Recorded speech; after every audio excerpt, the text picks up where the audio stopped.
Hello, everyone. So happy to see you and to welcome you to this new webinar organized by the INSEAD San Francisco Hub. My name is Isabel Finger. I'm the director of the Hub in San Francisco. And as some of you know, maybe the one among you who are INSEAD alumni, we have created this hub to reinforce the presence of the school in the Americas. And it is our pleasure and our honor today to have a topic that is specifically dedicated to Latin America. Today we had a large number of registration from 12 different countries, so we will see who is coming and who is represented, but it seems like it's a very INSEAD community, and we also have people who are not alumni but very interested in the topic of the day. So today we are going to speak about how startups in Latin America are shaping the corporate culture, because we already all know that the growth of startup in Latin America have been tremendous in the different years. So let's look at the consequences of this growth. This webinar has been co-organized with Patrick Mork, who is the co-founder and CEO at LEAP and an INSEAD alum. We will discuss for 30 minutes with the panel, Cristobal and Denise here. And after that, we will move to a Q&A session. So don't hesitate, as the panel is going on, to write your question in the chat. So I will call on you when we're finished with the panel discussion. With this and with no further ado, Patrick, over to you. Thank you so much, Isabel, and welcome everyone. Welcome to my esteemed guests, Cristobal and Denise. It's awesome to have you here. Always great to reconnect as well. I want to give a warm welcome to all the INSEAD alumni out there, all the non-INSEAD alumni out there. We're really delighted to have you present with us to talk about such an important topic. And before I talk about my guests or our guests, I also want to give a big shout out to Isabel and to all the folks at the San Francisco INSEAD Innovation Hub for making this possible, for inviting you guys, and for, of course, all the amazing work that the Innovation Hub is doing.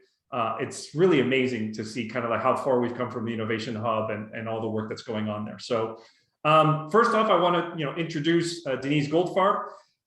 Denise is the VP and CHRO at Walmart based out of Santiago, Chile.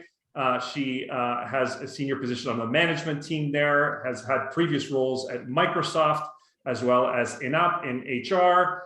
Denise has an MBA and degrees from the University Católica in Chile. And of course, I think I would be remiss not to mention that she is an extremely prolific content creator and teacher who has published a lot of content and courses on LinkedIn. So welcome, Denise, and thank you so much for being here with us today. Thank you, Patrick. I'm happy to be here talking with you and Cristobal. Thank you. And then, of course, I want to introduce our other guest, Cristóbal Della Maggiora. Cristobal is the CHRO, Chief HR Officer at Betterfly, which for those of you who don't know, you probably will know very soon because they'll be coming to a city or country near you in the short term. Betterfly is one of the fastest growing social unicorns. It's really important to point that out because we talk about unicorns, but oftentimes we get so stuck in these valuation discussions, but we really forget, what is it that these companies are doing and what is their impact on society? And these guys have a monumental impact on society and are doing some really amazing things in terms of disrupting and rewriting the way in which the insurance industry works. So want to give a big welcome to Cristobal. Thank you so much for being here today with us. Thanks, Patrick. Thanks to everyone. Happy to have this conversation with you and with Denise about culture and how we move forward with this kind of things in the following years. Great. Thank you so much. About myself, I'm not going to give a lot of detail because I think Isabel already kind of caught the essence. I'm Belgian originally, lived in too many countries that I would rather not count at this point. Based in Santiago de Chile, where I moved 3 years ago. I started LEAP with $1,200 as many, bootstrap entrepreneurs, and LEAP as a cultural transformation company that is dedicated and whose purpose is to create cultures of meaning and purpose across Latin America through the development of leaders. And so we've done today over 200 projects across 5 countries, impacting 4,300 leaders and 90 different companies, ranging from all different sizes and shapes and sectors.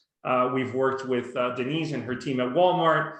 We've worked with Liberty Media, with Clínica Alemana, one of the leading healthcare providers here, with GTD, a major telecoms infrastructure provider, with projects in Brazil, Colombia, Mexico, the United States, Switzerland, Chile, and Argentina. And anyway, I'm delighted to be here today to talk about culture and to talk really about, how startups are starting to change what we talk about when we discuss company culture. What's the impact that startups are having? And just kind of before we get into the questions immediately, I want to share a couple of data points, which I think will be very interesting for all of you, and certainly are eye-opening and really cool for me, because I've been saying for a number of years, keep your eye on the ball of Latin America. And of course, everybody tells me, Latin America. And now the reality is the last couple of years has been amazing. Just to give you some sense of perspective on this, folks, venture capital investment across the region was at record levels the last couple of years. Last year, venture capital across Latin America reached $21 billion, which, to put that in perspective, is more than the combined level of investment by venture capital over the 3 previous years. So that in and of itself is remarkable. When we look at Chile, for the first time the last 3 years has had its share of unicorns, one of which, of course, is Betterfly, and there are a number of others. And for a country of only 18 million inhabitants in the south of South America, that goes to tell us a lot. It's a region which is really prospering. There's a ton of innovation, a ton of investment, a ton of excitement, and of course, a lot of disruption and challenges, which is some of the things that we're going to be talking about today.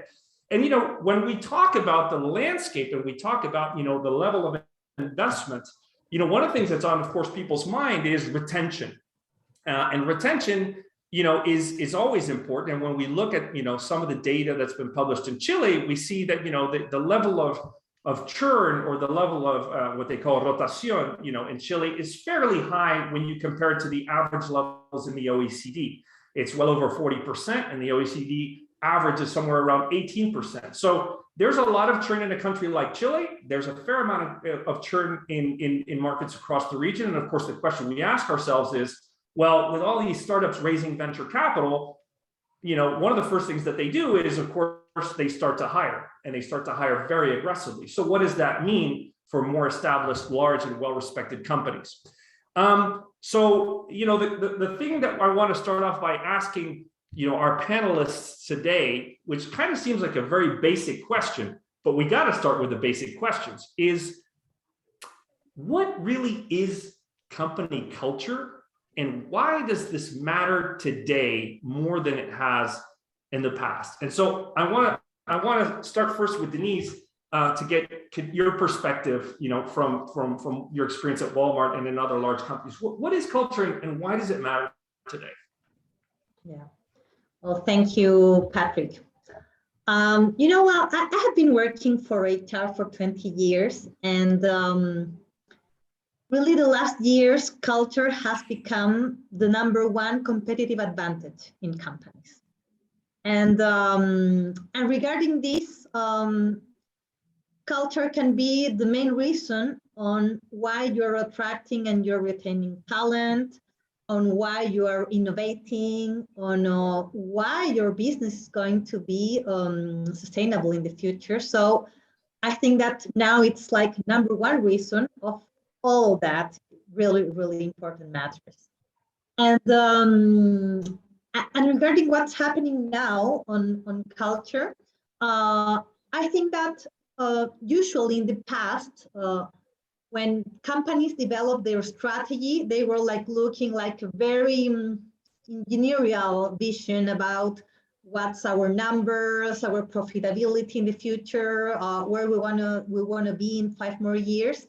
And most of the time, they were forgetting what's happening with the people and what's happening with the culture, and how our culture is aligned with our strategy. And as you know, that culture eats strategy at breakfast, as one famous quote says. That's really happening. And what's new is that now we're aware of this. This has always been like this, but now we're aware that if the culture is not aligned with your strategy, the strategy it's not going to work.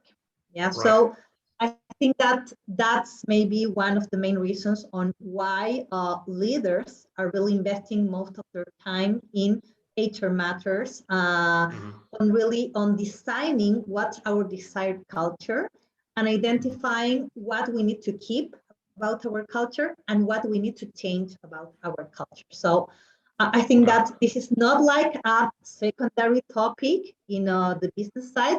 It's really at the same level as strategy, because you can hire McKinsey, you can hire Bain, you can hire BCG, but you can have the best strategy in the world, but if the culture doesn't follow that's not going to work. So I think that's how important it's now culture. Right. So no digital transformation without cultural transformation. I think that's a really, really important takeaway.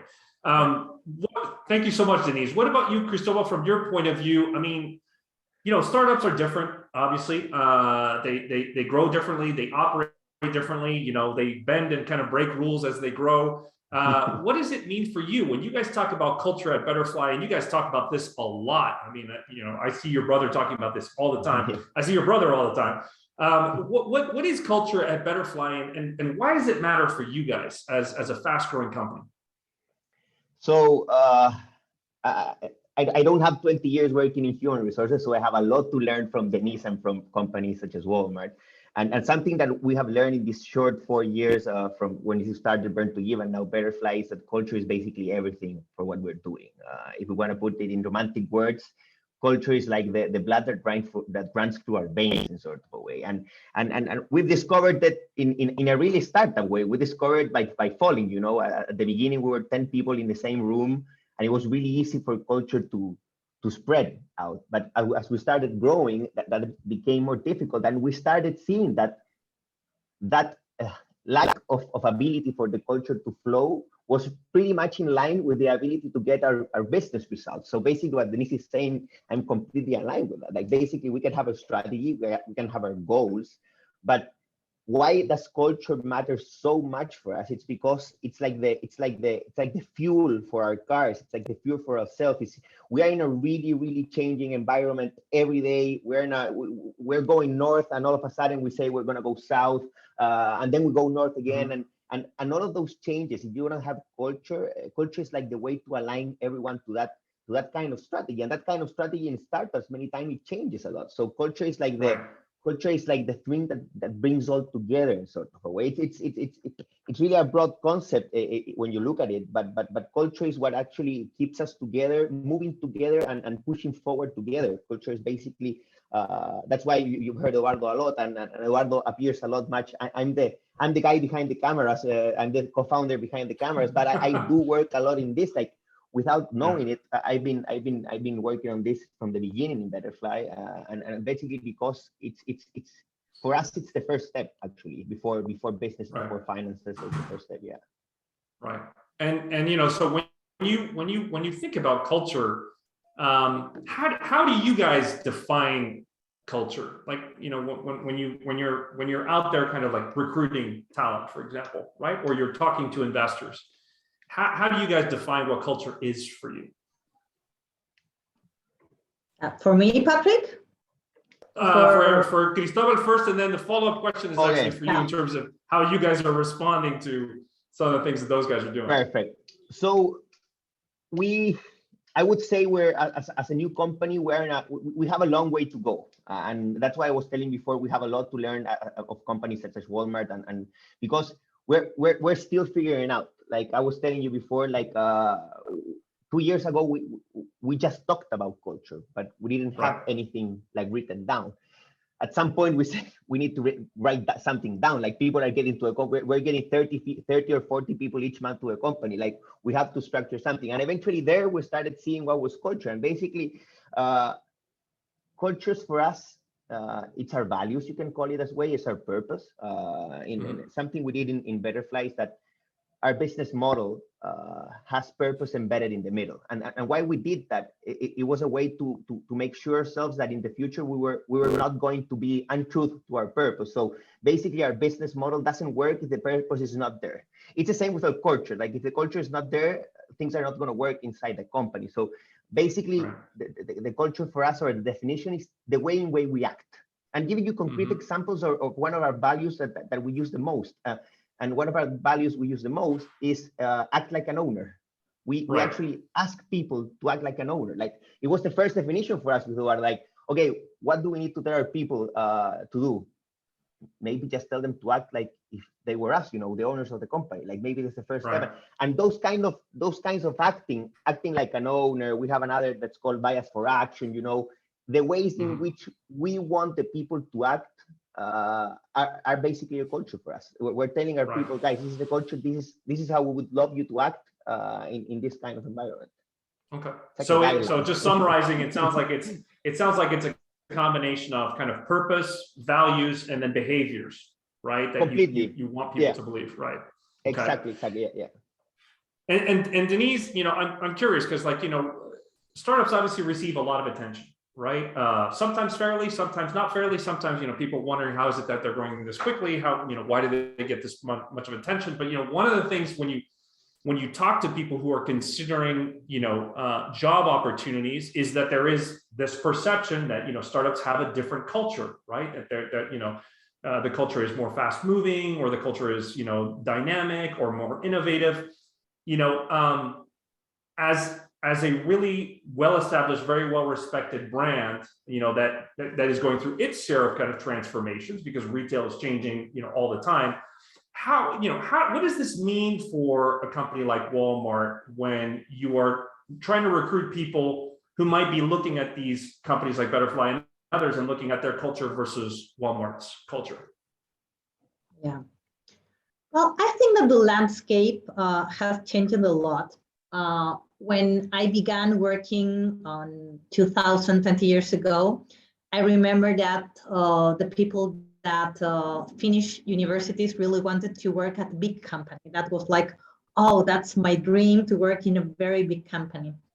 And I think that what has been happening is that now, if you go to a university and what's maybe your dream job, it's very probable that maybe it's not to work for a big company, and maybe it's one, I want to become an entrepreneur. I want to be a founder. So that's one possible answer. And I think that the startups are very cool jobs also for the young people. So now it's much more competitive for big companies on how we can also continue to be attractive to young people and to digital professionals. And regarding that, I think that we are also being humble and really learning a lot about how startups are developing their culture, how they are working, and how they work in a much less bureaucratic way. So I think that we can learn a lot about that, and how we can make innovation without getting into a lot of processes, a lot of approvals, and to have like these backlogs of 1 month, 2 months, because we need the approval from the US, from Latin America, from US, so the worldwide, and the president and all that. So I think that we're learning a lot about that. And also we're hiring some people that has experience working for startups. And when they join the company, they start maybe making a lot of answers on why we need to have so much processes, how we can make things simpler. So I think that we're learning about that and about how we can have much more seamless processes on how to get into new things, how to try, how to really be much more open to maybe to learn from mistakes. And I think that's maybe one of the biggest challenges about how we can be more open to making mistakes. Right. I think and we're learning a lot about that. Yeah, I mean it's challenging, right? Because it's kind of like weird. On the one hand, from a traditional company point of view, you might think, oh, we need to have less process because we need to move more quickly. I've been on both sides of the aisle, and sometimes in startup land, you go, wow, I wish we had more process because otherwise things are just chaos, right? So it's kind of, you have to find that middle line, and that could be really challenging. And Cristobal, so, the next question was for you kind of on that topic, right? So, like you said, when you're 10 people, building the culture is like, okay, let's all get around, the coffee table with, a couple of beers and a pizza, and let's hash out our values. But now when you're going on to 500, 600, 700 employees, how do you actually make that scale? How do you continue to hire at that level and ensure that the people really fit with the culture that you started off with that created, this amazing company that you guys have built? So I would say it has to do with like different levels and how to act on it. And one thing has to do with what Denise was commenting just now. And we actually do look a lot at big corps to learn a lot from them. Me and Eduardo, both of us came from JP Morgan before this. And we know that the entrepreneurs we are now, it's a lot influenced by that. So we look our past in a really, really good way. We learned really, really many good things. So in that way, we're constantly looking at what big companies such as Walmart is doing in culture, because I mean, it's a big challenge to create a culture. It's even a bigger challenge to maintain that culture for so many years, with the changing and everything. So there's a lot we learned from that on that way. And of course, trying to imitate that, and diversity is another thing that's really good. Like having the startup mindset in the company is as good as putting that corporate mindset in the company. So when we're building culture, we try to put that diversity there as well. Okay, so we try to think like how are they doing these things, and basically some things are done in a really startup way. As I was telling you before we start the call, Patrick, we opened Brazil 7 months ago, and I was staying in Chile with my brother, and we opened Brazil, and we immediately bought a small company here. So it was like 80 people from 0.0. And after 2 weeks of seeing this happen, we started seeing that the first thing that wasn't working was culture. Like, people were building like a no culture, not the Cristobal and Eduardo's culture. So the first thing we did was like, okay, Eduardo, who's going there? Okay, I'm happy to go to Rio. I'm happy to go to Rio to solve it for a couple of months. So I basically came here, and it's not like I solved anything, but just being here was a huge help for how we wanted to build the culture. And actually now, 7 months after that, tomorrow I'm going back to Chile, like mission accomplished. And now I have 100 people here that are already, feeling that culture, and they will be the ones pollinizing that culture to the ones to come. And so there's a really important thing on living the culture, like making it starts from us, but then all of our employees are living proof of the culture as well. So that really, really works for us in this. Of course, we have the culture playbook. You have a lot of many activities to improve the culture. We have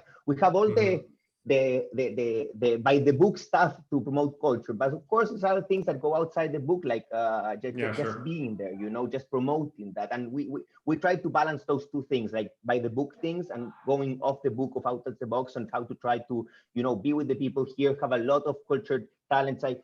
Even when we interview the people, I talk them about our 7 cultures and values, and I tell them, like, if you feel connected with this, let's move forward. If not, you will find another place. Like if you don't connect with the culture, you're not connecting with anything at the end. So trying to live it day by day, basically. Yeah, no, absolutely. And by the way, if you need any help in Brazil, I'm more than happy to go to Rio and help you build culture. just putting that out there. But going back to you, Denise, and so when I look at Walmart, I mean, you guys are doing an amazing amount of stuff, particularly a lot of the innovation that I've seen in Chile, in the newspaper, in terms of how you guys are structuring your business, how much you've had to change the business given the pandemic, and given the social upheavals in 2019, which really hit you guys very hard. You guys have had to really innovate, and you've had to innovate probably at a much faster pace than a company that size would have wanted to, right? And so I guess the question for you is, what's worked for you guys in Walmart Chile? I mean, when you think of some of the things that you tried that you felt really helped you drive the culture and also helped you drive the transformation that you're trying to make to the business, Are there examples of initiatives that you can share with us today that you can say, you know, we did this and this, and we felt that this really helped us in terms of the culture that we have and also innovation? Yeah, I'm going to connect my answer with the question of Kafui about how retail is changing after the pandemic. Well, really, the pandemic has a lot of impact on customers. If you remember, we stay a lot of months in lockdowns. Here in Chile, it was really very, very tough. You couldn't get out of your house without a special permission. And that really impacted on customer behaviors, and customers that really never tried e-commerce before get into it. So especially older people or people that really enjoyed going to buy face-to-face to the supermarket. And our e-commerce business increased between 5 and 10 times. And this was like from 1 month to another. So we were not really fully prepared for that. And we really need to transform our roles in the stores. Who was going to be the person to complete the e-commerce order? So we need really to make a new structure on the roles of the people at the stores. On our e-commerce side about how we are going to really to care about this, and we launched our new app for customers really to make a direct order there, and our culture and behaviors also needed to adapt to that. Yeah, so what really we needed to do is how all the company could be more digital, how we can really have a more fastest time to market. So we changed a lot of processes here. First, we changed the performance appraisal. We launched new competencies. We also tried to encourage a culture of feedback. And the feedback, it's not once a year or once every six months.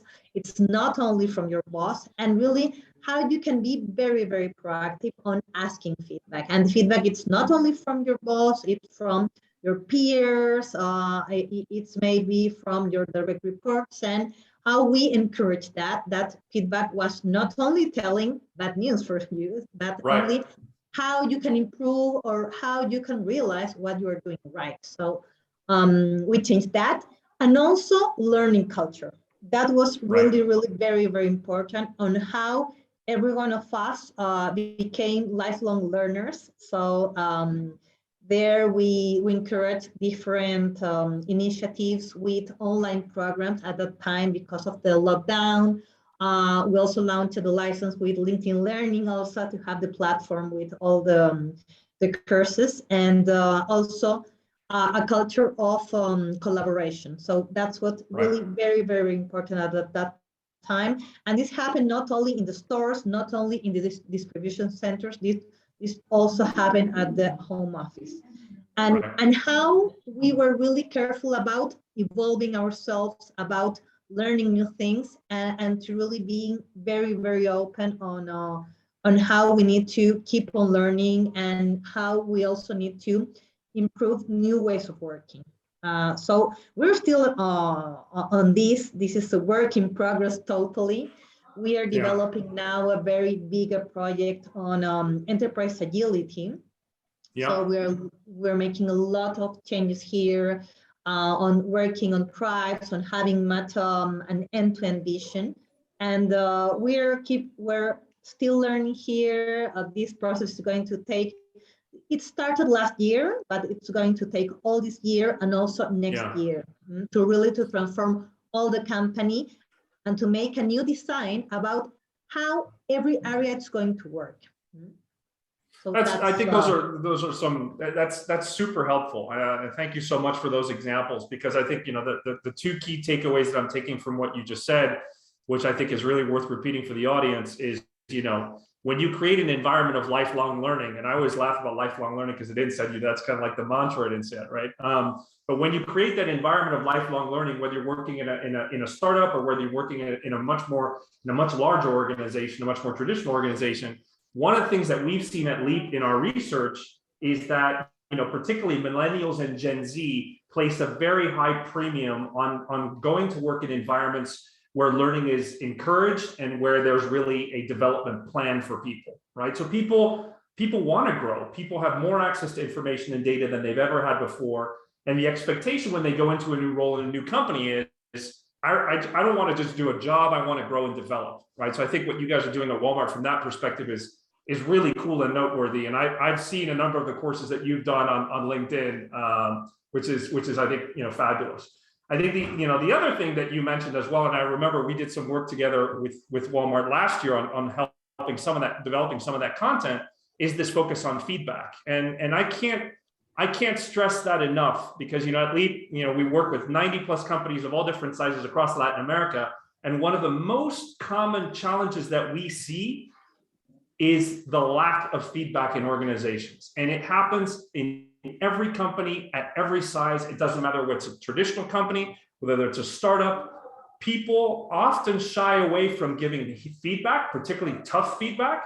And then the other thing that we see, which is I think an interesting opportunity, and I'd love to get your perspective on how you guys do this at Betterfly, Cristobal, is the importance of constantly giving good feedback and telling people that they're doing a good job, but also explaining why they're doing a good job with really concrete examples of what you're seeing as a manager constitutes good work, right? So on that note, Cristobal, tell me a little bit about how you guys handle feedback at Betterfly and what you've been trying to do to develop a culture of feedback. Because obviously you and I have read the same books, so we know that the 4 A's of feedback, in the famous Aaron Mayer and Reid Hoffman book, No Rules Rules, is something that you guys live by. So tell us a little bit, how do you guys manage feedback? How do you encourage a culture of feedback at Betterfly? So actually, exactly after reading that book last year, it got us into our mind. So we started working a lot on that. And actually, the first thing I must say is that I don't know if this is a Chilean thing, where we're now not only Chilean, or if it's a Latin thing or so, but at least in Betterfly, we were not naturally good at giving feedback. Like I started seeing that over the time. We started to promote this feedback after reading those books. Like, we need to build this talent density culture, and the only way to do that is to have these conversations. And eventually, we saw that all the feedback were just conversations with tiny pieces of messages, but not like the real messages. Like, people weren't having real conversations, and if you don't have real conversations, you're not going to make real changes. And we started getting deeper into it and saying, why is the real problem? People are not having real conversations. And one of the main things is that people take it personally too many times. When you tell somebody, hey, you should do it this way, people put too many emotions too many times in feedback. So we have been working a lot towards trying to separate the emotions from the feedback. And we've been doing that in the first hand, by stating, there's a phrase we use a lot, that don't take it personal. It's one of actually, we do a lot of leadership lessons in the company, and we teach our leaders a lot, like, don't take it personal. Like, we end up all the presentations, and remember, don't take it personal, trying to separate those emotions from it, and we've been doing, we started with a new process of talent performance in the company, and we did 2 big changes in order to improve that feedback, because it has to, in sort of way, come naturally. You cannot force 2 people to have feedback, like, okay, you're going to give feedback now. We have to lock them in a room and give feedback to each other. You're not getting out of here. You don't give feedback. Exactly. You have to promote that. So we basically started doing this talent performance process, and in this talent performance, we did 2 things different than from the last time. So the first thing we did is that we gave a huge percentage of the talent performance of the person, not only in the company's goal, sales or whatever numbers or whatever, but also to the cultural values. So we decided which were the 3 values we wanted to improve. One of those related to don't take it personal, like act like an owner. And we evaluated you for that. Like, you had a relevant piece of your talent performance attached to that. And besides that, we did this mesas de desarrollo, like development tables, and we made groups of people, and with mediators and everything, like pushing that feedback. And it was awesome, like the results we got, because at the beginning it was tough. The first meeting, nobody wanted to talk. And at some point we said, we need to start pulling this off. And we started putting people like, okay, we're gonna start talking about you. And I got in a lot of the meetings saying like, okay, you tell something about me. You know, I know I'm not good with Excel. So you can tell me that if you want something this way or that way. And actually after like 7 iterations, we improved the feedback in the people. I mean, we had to do a lot of work yet, because I still think, and being completely humble in that way, that there's a long way to improve the feedback. And we know giving feedback is one of the main things we need to do to improve our culture. But those kind of things, like acting on those kind of things, has worked really, really, really well for us. Yeah. Cool. No, look, I can't stress that enough. I think, we see it as well. I mean, we're very small but rapidly growing company, and as we're now like nearly 15 people, getting into the cycle and getting into the habit, building the muscle to give feedback is so important, right? So it's literally like, okay, how do I create the habit of giving feedback? Well, what we know from the James Clear book on atomic habits is, if you want to create habits, you got to select the time, select the place, and select the occasion to do that habit, right? So I tell people, if you want to give feedback, 4 p.m. every Friday, arrange a session to give feedback to somebody, and then use a framework, which we have at least frameworks that we use to help people to structure their feedback. But unless it's a habit, it's very, very difficult to build that into the culture, and it's a challenge for every company. So listen, I think we're close to getting to. I know that people are chomping at the bit to ask you guys questions, and there's already some chatter in the chat, which is great. So before we get to the Q&A, I just want to wrap up this part of the session by asking each one of you. We'll start with Denise.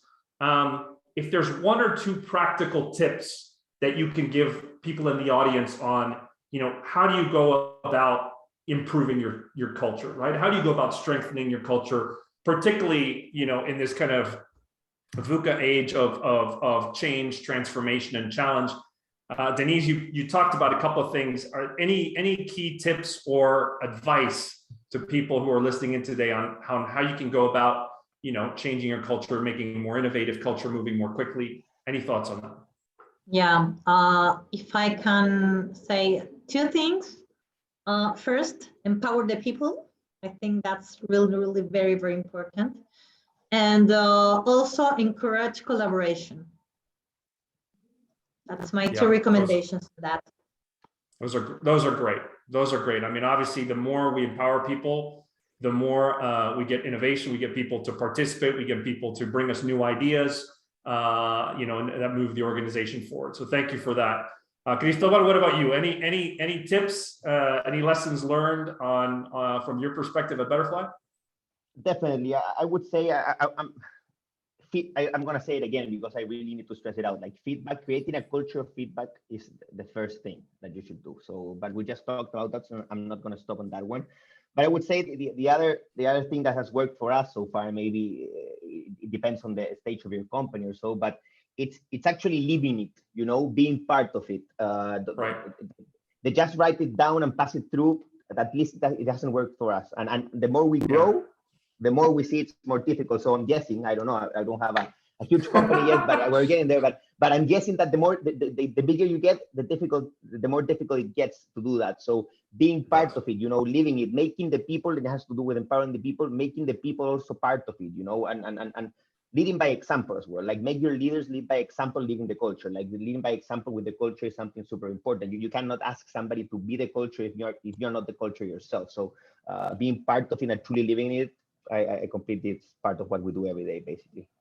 I think those are really great examples. And on my end, I think in terms of tips, the things that we've seen that work really, really well across partners and companies that we've worked with. I think teaching people, giving people the tools on how to give feedback, right? Feedback sounds easy. We all know it's hard. There's a framework, there are methodologies. You can even find some of these things online. You don't even need to hire people like us to do it. There's a lot of videos and stuff on YouTube that talk about the fuel model, for example, for giving feedback. So, helping people understand and master those tools, I think, is step one. And then, of course, providing the context for how do we build habits to use those tools, I think is the second thing that's very important. One very practical piece of advice I'll share with people, which we've done at Leap and we continue to do every quarter, and we love because it's really simple and it's very powerful, is what we call the Leap Book Club. And the Lead Book Club is very simple. It's that we get the leadership team together and we all select a book to read. And we read the book, and at the end of the quarter, right before our quarterly business review, we come together, we talk about what did we learn from this book, what do we like, and what do we feel that we need to take away from this book and implement. And so obviously, you know, when you read a book like No Rules Rules, we had a lot of takeaways. And we even had, you know, the first person on the team leave the company because we realized that sadly, as hard as that person worked, they weren't a good fit for the culture of the company. So this kind of stuff works and you get a lot of idea and you start to make those changes. So anyway, with that, I'm going to open it up to questions. I think, Isabel, any preference for whether people write the questions in the chat or if people just want to open up their mic and ask us a question? So actually, I already have some question in the chat, but I will ask the people to ask their own question themselves. It's much better than if I read those questions. So Jose Miguel, you had a question around how to build attractive culture and to keep the culture differentiated and attractive. Yes, thank you very much for the presentation. It was super interesting. I'm Jose Miguel Garcia, and I INSEAD MBA 19J from Chile as well. And yeah, the thing is, like, I was wondering, like, everybody is reading the same books. Everybody's working hard in startups, in corporates to attract people, right? To build this awesome culture. But at the end, we are humans. So there are 5 or 6 or 7 values for everybody. So each company is going to get the same conclusion. We need a culture with those values. So at the end, it's not getting culture a commodity. How are you really going to differentiate people from cool startup A from B and Denise from amazing corporate A from B? What's going to be the real differentiation in culture? All right, thank you very much for the question, Jose Miguel. Who wants to take that question first? Denise, you want to go? I can take it. Go. Hi. I'll go then. Hola, gracias, Jose Miguel. I believe it's going to be a combination of a lot of things. There's a concept very important that's called employee experience. And the employee experience, it's a mixture of culture, about physical space, and also about technology. So maybe you're going to have the same values. And I think if you read the values of different companies, they are almost the same. Respect, integrity, service, customer obsession. I think they're commodity maybe now, the values, but they're very, very similar. But how really you're living that? How is the language of the company? How is the building? How people talk between each other? How they have their outfits? The benefits that employees have. So there's a lot of combinations and a lot of details that really makes a culture live. So I think it's much more than the declaration of values. It's a lot about leadership. I think that leadership has a very, very big component of impact on how it's a culture. My recommendation when I don't know, sometimes a friend call me and say, I am wondering, maybe I'm going to change my job. And one of my first recommendations, please learn about who's the leader, about their attitudes, their conducts, what people say about him or her. I think that's so important. So I think that culture is much more complex than the values that are declared.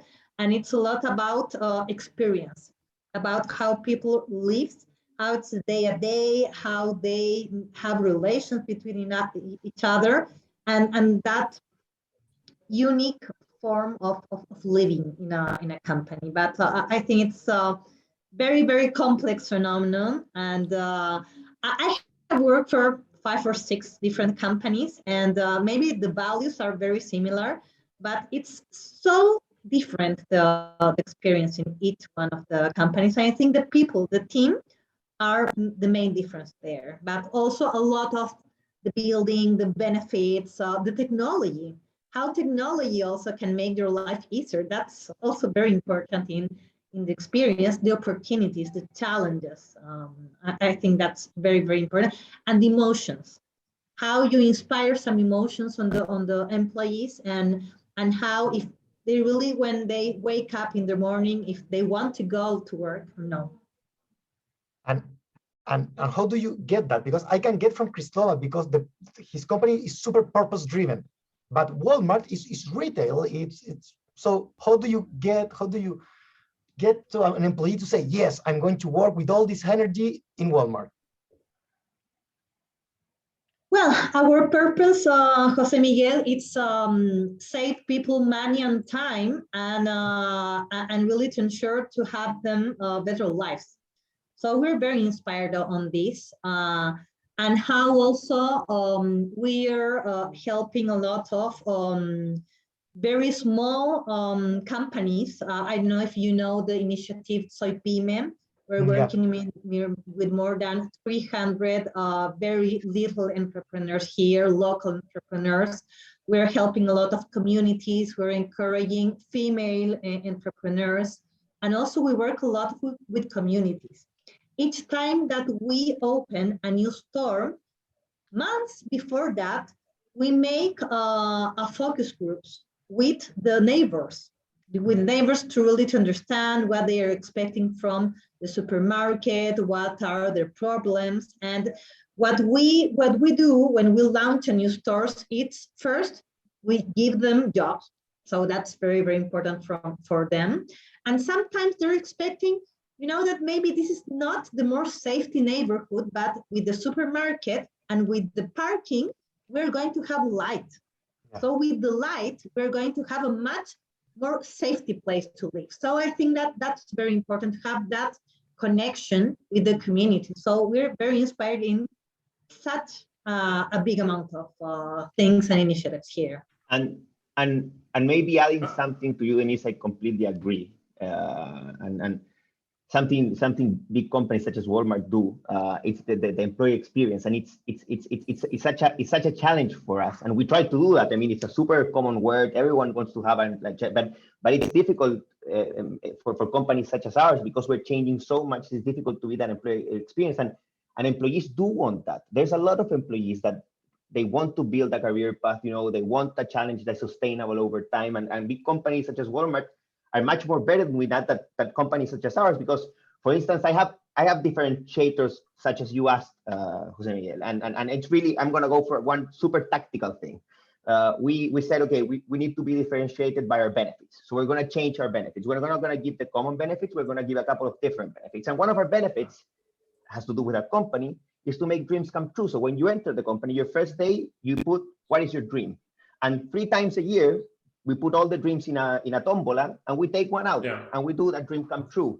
And that's a super tactical thing. It's super cool, being completely honest. It helps towards motivating, but how keeping that sustainable and putting that a part of our whole employee experience, that's actually the real magic. And that's where we are all the time looking at companies such as Walmart to see, okay, we have a lot of these ideas, so there's no problem having these ideas. We're going to have a lot, but how do we make this employee experience something where the people will get here and say, I'm going to stay in this company forever? Challenge on our side. Look, I think it's a really good question, Jose Miguel. I think, ultimately, I think what you find with particularly with high performers, right, with the people that we all want to hire, they see through the companies that really have culture and those who don't.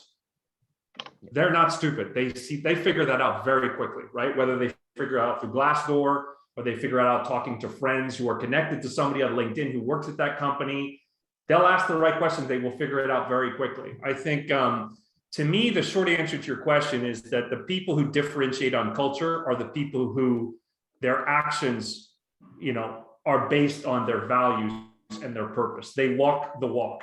They don't just have it, their values written, on the reception, and a purpose-driven statement on the website. That doesn't cut it anymore, right? What they're looking at is they're looking for, what are the behaviors that my leaders are modeling?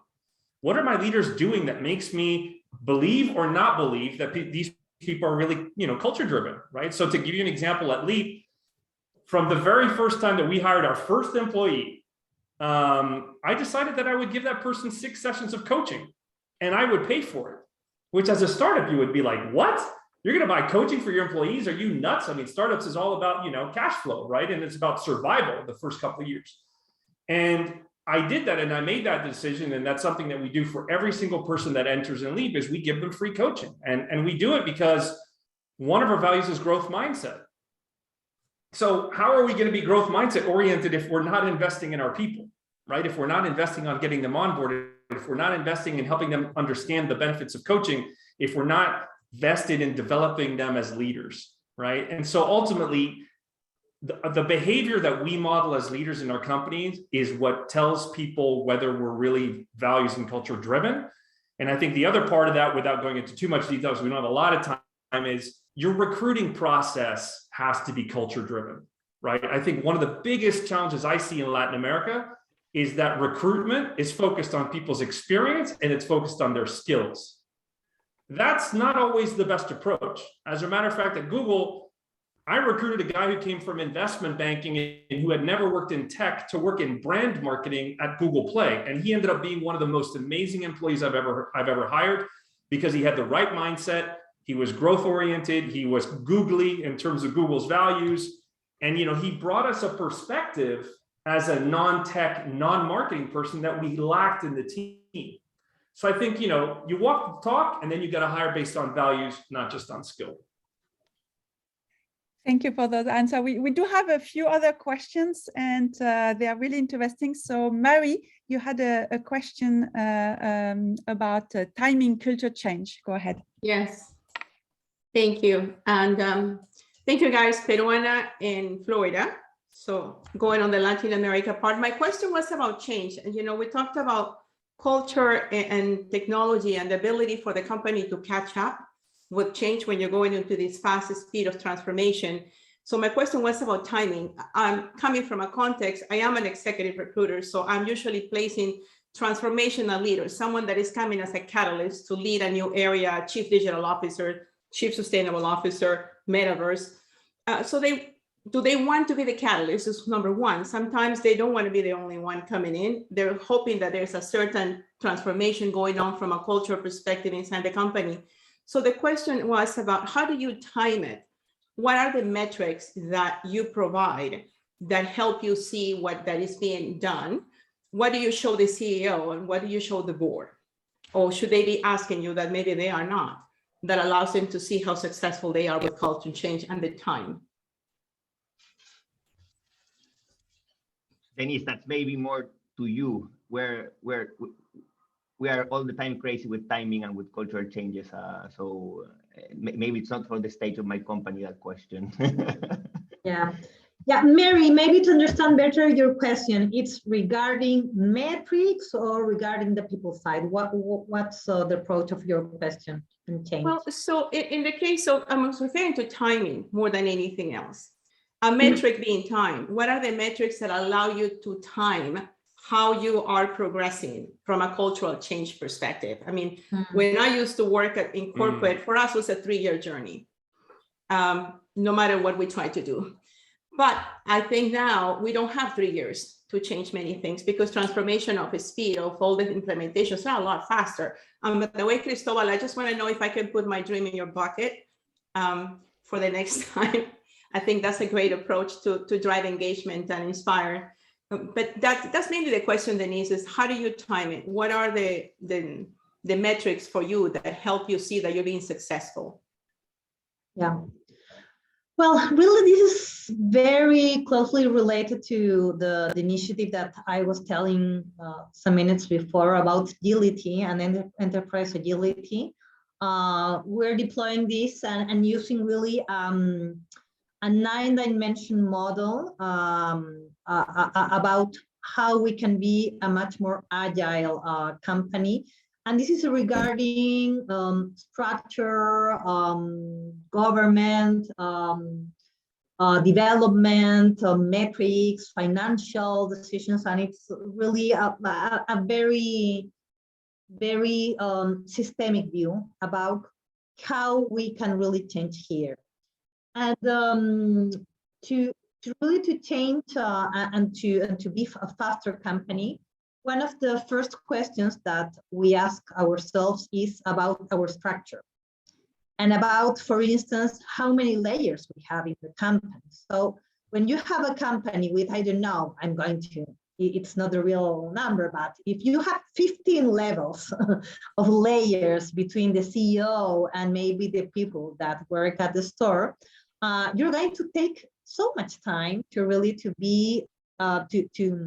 give a solution to the customer, because maybe you're going to need to ask your boss and the boss of your boss, and really to have a much more complex solution. So we challenge us on really how we can have a much more simpler structure, how we can have a delayering there, and how also we can empower people so they can make their own decisions. So I think that was very, very important. And one way on how we can encourage people to take their own decisions is giving them information about setting clear goals and about having a good communications, and also with technology, allowing them to have more information about the customers, about the key metrics, so they can make good decisions there. So I think that's mainly about what's our journey that we're taking,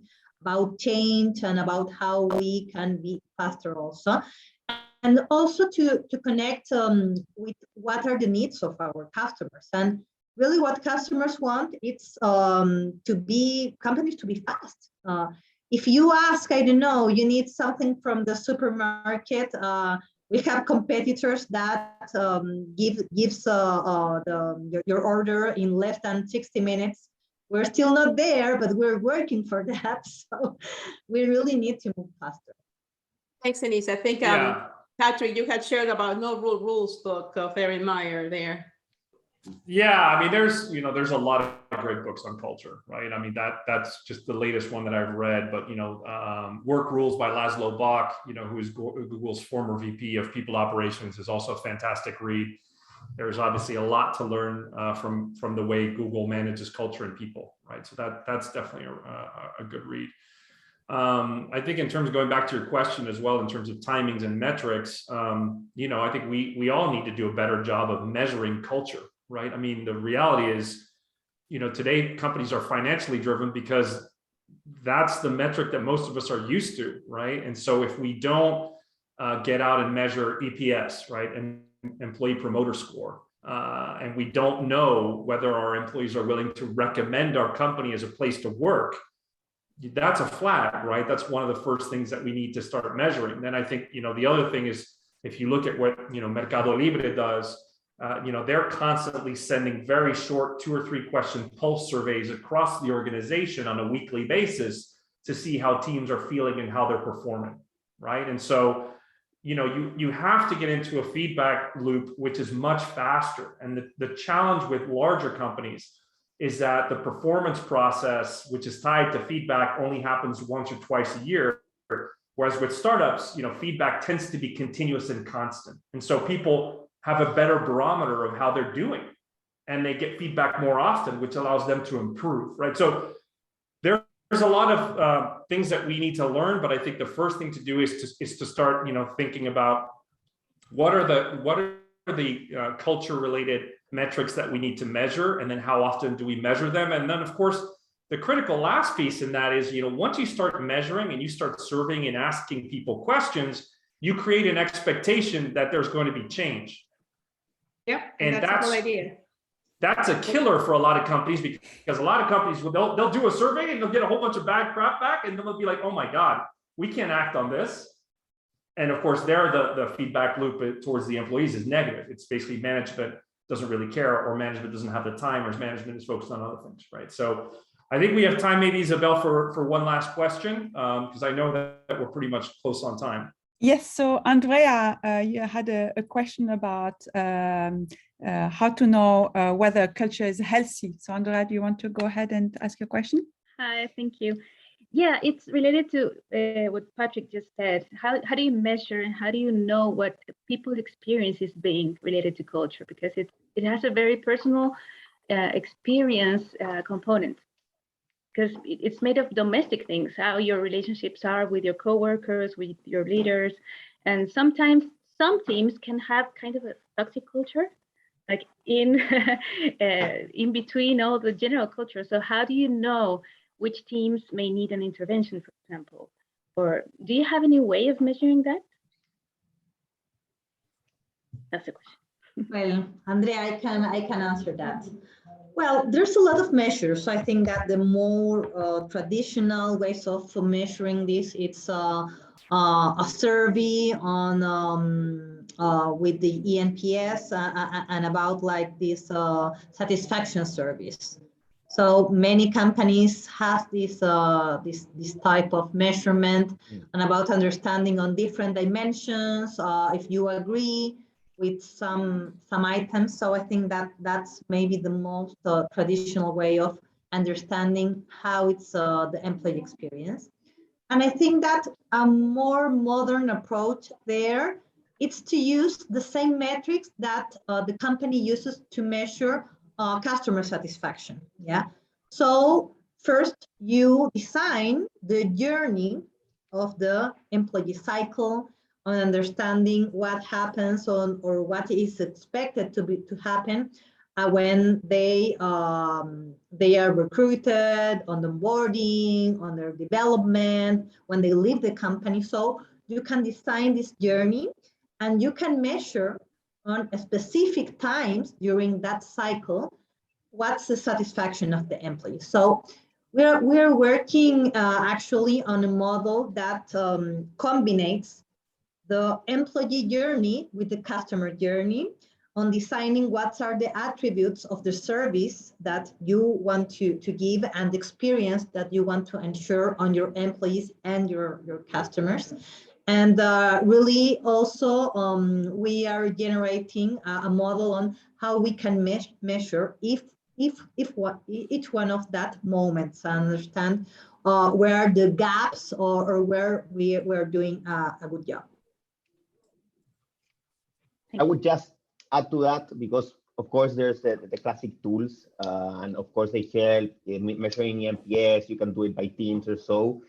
Things we try to do a lot, less structured, but we try to do a lot is having feedback both ways with the team and toward and related to that, you know, getting conversations regarding what we're doing wrong, what we're doing good, and so, and also promoting human relationships in sort of a way. And let me get to there, and it has to do with the comment that Mary did.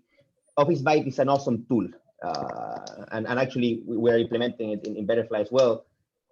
But if you combine Office Vibe is sort of an anonymous tool in sort of a way, but you need to take the anonymous space also. You need for people to give you the same comment to your face, not only through an anonymous comment. So promoting those spaces, you know, healthy spaces where you can actually talk about things and people can tell you things as founders, you know, so it's also super important, because if not, you have like this tool. How do you combine this tool with this unorthodox maybe methods or this to add the extra something to that, I would say. Yeah, and look, I would summarize by also saying, you know, you need to ask questions specifically around the values, right? So, you know, one of the things that we do fairly often, you know, we do it at least once a quarter, is, you know, we ask whether, you know, whether the people in the company feel that we're living up to our values and how good a job that we're doing about that, right? So if we say growth mindset's important, if we say justice is important, if we say purpose matters, if we say we need to be humble, we just go out and we have conversations about it. We do surveys, and then we have, you know, open conversations where we talk about, you know, do we feel like we're really living up to our values? Or do we feel that there's been instances where we've done or said something that doesn't live up to our values, right? And through a culture feedback, I've had people come up and tell me, oh my God, you know, this one thing that you said or one thing that we did last week, I didn't feel that was very humble, right? That's not what we're about at Leap, right? And that's, you know, as a leader or a CEO, some people might get, you know, annoyed or pissed off or offended by a comment like that from a junior person, but that's exactly what you want, is you want people to come and say, hey, you know, that doesn't work for me, or that doesn't feel like it's aligned with what we're trying to build here. And the cool thing is, once you start to get that loop from people, then you know you're on the right track. It can be scary, But you know, when people see that, you know, corrective action is being taken, or people are vulnerable enough to show that they messed up, they did something that's not aligned with the values, and that comes up as an item of discussion, that creates, you know, a virtuous feedback loop for everybody else. So anyway, I think we're up for time. So I just, you know, I'm going to just say thank you so much to Cristobal and Denise for making the time today and the wonderful conversation. Thank you, everybody who was able to attend, and all the great questions. And then I will hand it over to Isabel to kind of close us out, and thank her again for making this forum possible today. Yeah, thank you everyone for joining. Thank you so much, Cristobal and Denise, for your insights and your passion about the topic. Very interesting discussion. We had a lot of very positive comment in the chat. You will receive a recording of the session if you want to go back to some of the comments.